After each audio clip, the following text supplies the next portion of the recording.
Inflation, inflation, inflation. That's the word we keep hearing over and over, and it doesn't take long to find someone to tell you their own experiences of dealing with something that costs a lot more now than it did just a few months ago. And on top of that, wow, has the word inflation been spooking the markets.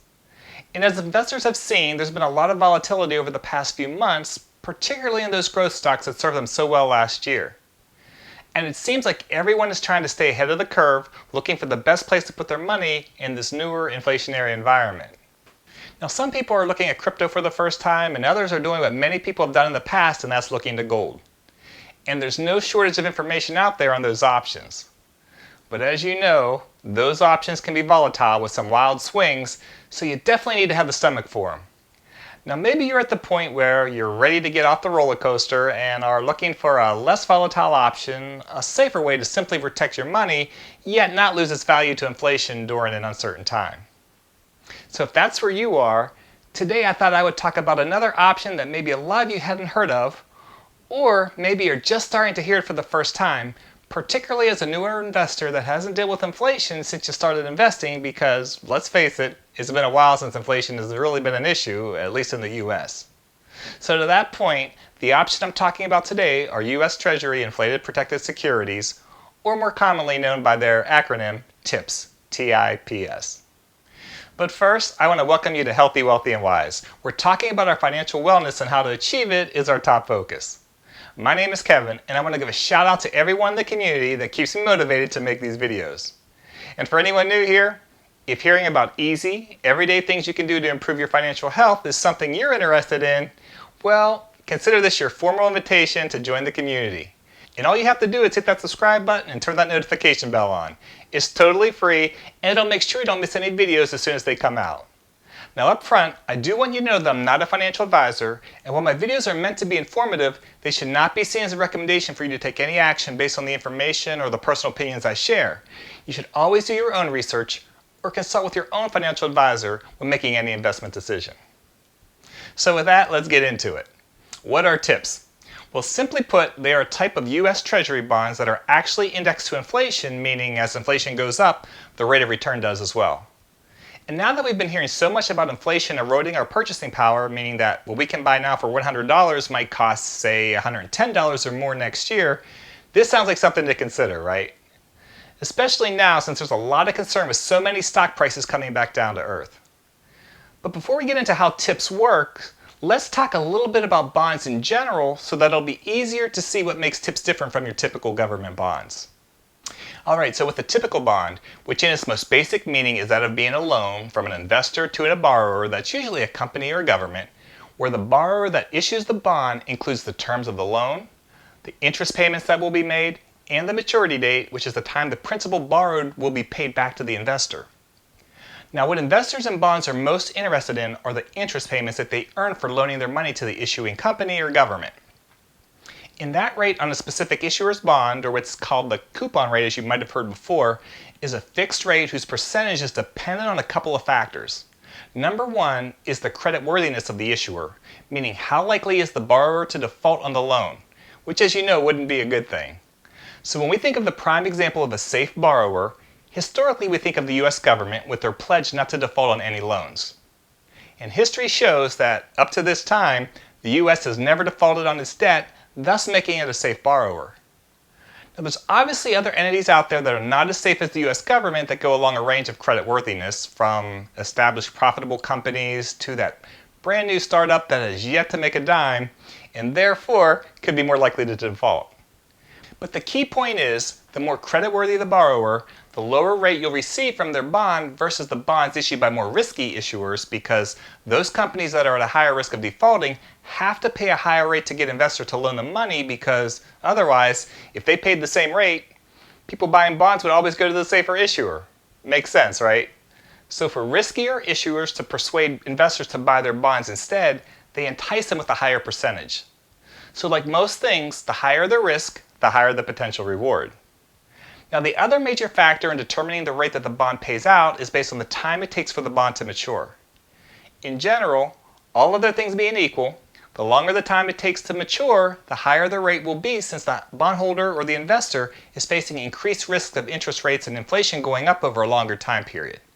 which makes sense because you don't know what's going to happen in the next few years with interest rates or inflation, and if you expect them to go up, then the money tied up in the bond exposes it to losing purchasing power in the future.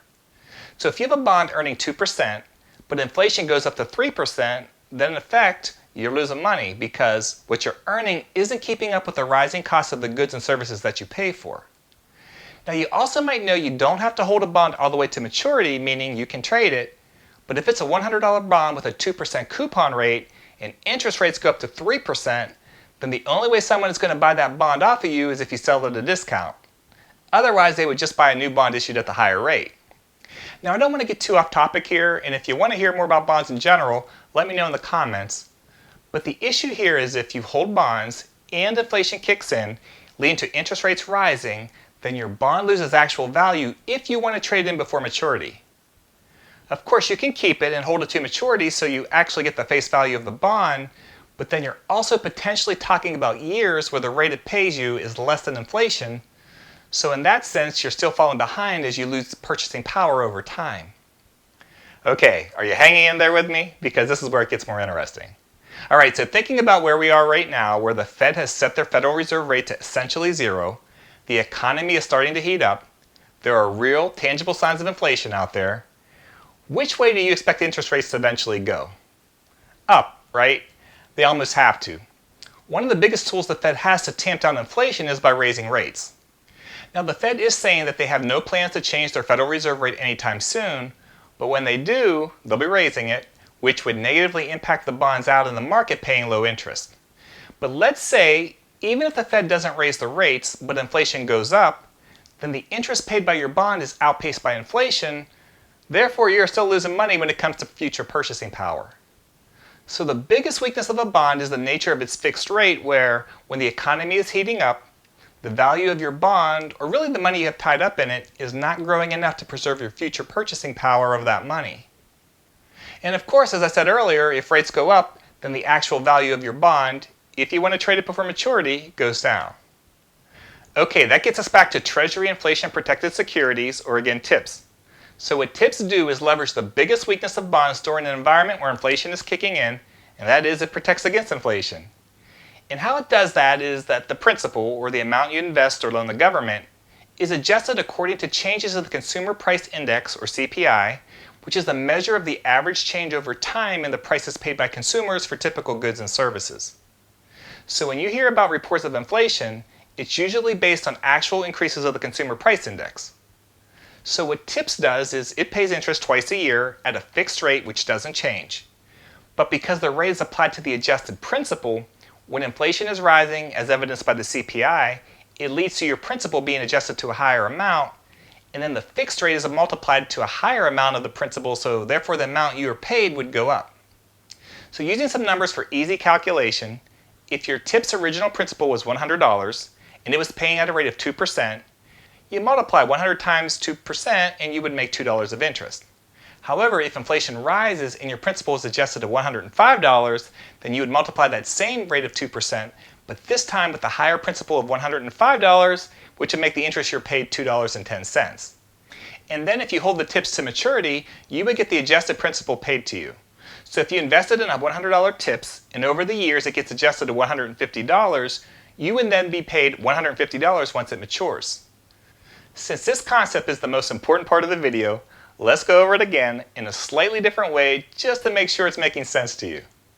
So the relationship between TIPS and the Consumer Price Index affects both the amount you are paid when your TIPS matures and the amount of interest that a TIPS pays you every 6 months.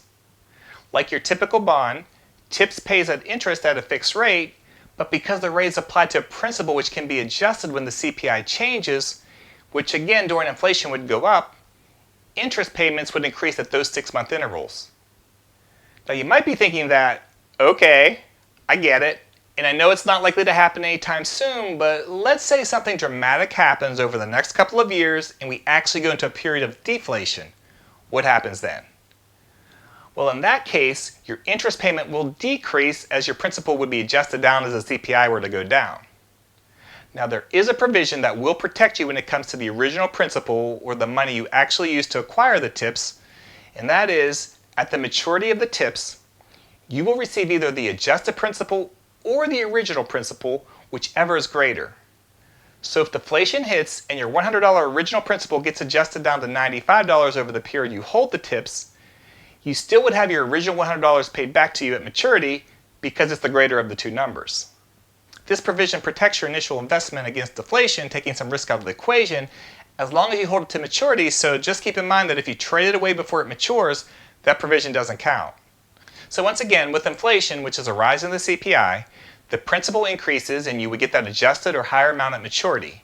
With deflation, where the CPI drops, your principal decreases, but at maturity, if the adjusted principal is lower than what you originally bought the tips at, then you still would get your original principal paid back to you.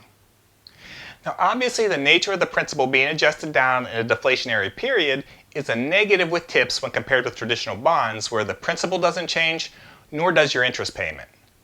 And keep in mind that because of the adjustment factor to the principal, tips usually pay lower interest rates than other government or corporate securities at the time they're being issued. So in periods of deflation, you would come out better with a traditional bond versus holding a tips.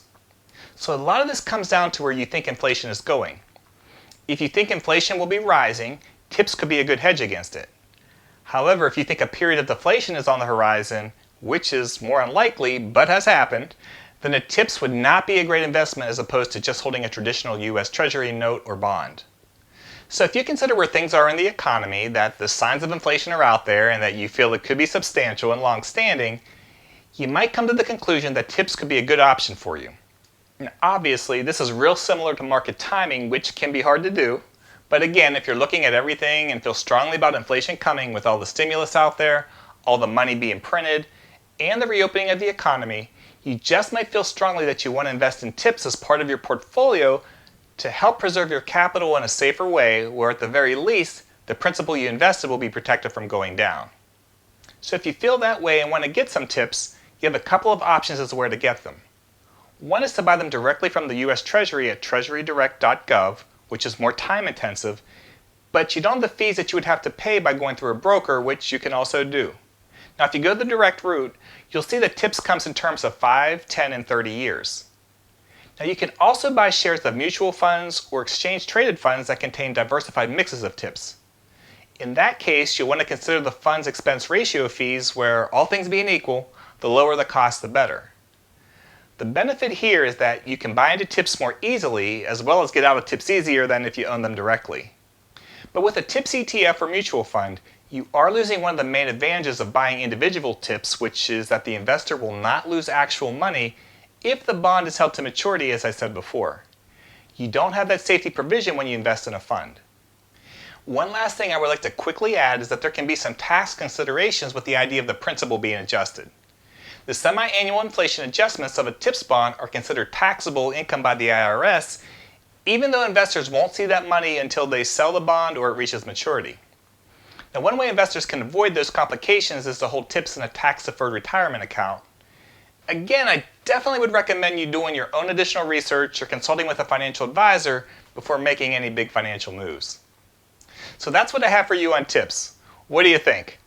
Are they something you're going to consider? Or do you have another strategy to hedge against inflation? Let us know in the comments. We're always looking to learn from each other here. Anyways, I hope you enjoyed the video, and if you did, please press that like button and share with your friends and on any of your social media sites and forums you're on to help spread the information.